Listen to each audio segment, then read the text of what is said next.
সত্য আমাদের সন্তানের নাম, তাপসির রহমান সত্য। সত্য হচ্ছে ওর বাবা যখন বাসায় যায়, বাসায় যাওয়ার পরে ওর ফার্স্ট কাজ হচ্ছে বাবার সাথে গোসল করবে, খেলবে, বাবার সাথে যা দুষ্টমি করে এরপরে বাবার সাথে মশারি টেনে সে ঘুমাতে যাবে। গতকাল সেটা সে পায় নাই, সে জাস্ট আমাদের পাগল বানায় ফেলছে, বাসার সবাইকে পাগল বানায় ফেলছে। বাবা কই, বাবা কই, বাবা গেল কই। আর ও তো বাসা থেকে বলেও আসে নাই, আসলে আসলে তো জানতো না যে এখানকার সিচুয়েশনটা কি হবে। আর এখানে আমি অনেকদিন ধরে, আপনারা যারা চিনেন, আমি অনেকদিন ধরে বেড রেস্ট। এখানে মানে তারেক তো আসলে 24-এর আন্দোলনে কি করছে এটা তো আসলে ধরে ধরে বলার কিছু না, আপনারা তো জানেন কি পরিমাণের কষ্ট করছে। তারেককে যখন 24-এর আন্দোলনে গ্রেপ্তার করে তখন আমাদের ছেলের বয়স 9 মাস, কেবল বাবা ডাক শিখছে। ওখান থেকে আসলো, আসার পরে আসলে আমরা তারেক যে সম্মানটুকু পাইতো বা পাওয়া উচিত রাজনীতির জায়গা থেকে সেটা সে পাইনি। আর সহযোদ্ধা হিসেবে আমাদের একটা জিত কাজ করছে যে তারেকের দল বা নিবন্ধন কি পাইতে পারে না। এই যে এখন দেখেন পরশুদিন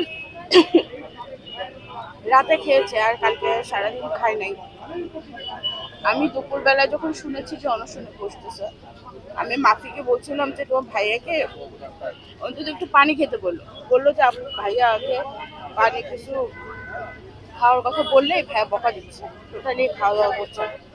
এখন তো দেখলাম যে অনেক উইক হয়ে পড়ছে, প্রেশার অনেক বেশি। প্রেশার বেশিটা হচ্ছে আপনার টেনশন থেকে, আর দুর্বল হয়ে যাচ্ছে অনেক। এই তো স্যালাইন দিচ্ছে, এই আর কি অবস্থা। আপনারা দোয়া করেন। আসলে এই বিষয়গুলো তাদের একটু আমলে নেওয়া উচিত ছিল। তারা যা করেছে বা তারা যা করতেছে এটা জুলুম করতেছে। দেখেন ডেস্টিনি রফিকুল কেন রাজনীতিতে আসলো?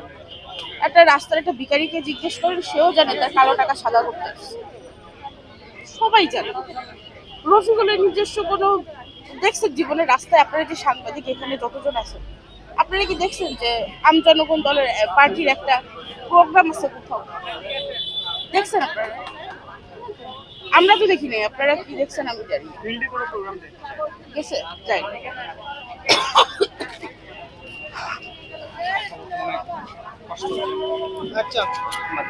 ইভেন এরা আমরা যেই 129টা সব মিলে জেলা উপজেলা মিলে 129টা কমিটি সাবমিট করেছি, এরা টোটালি সেখানে সবগুলোতে যায়ও না।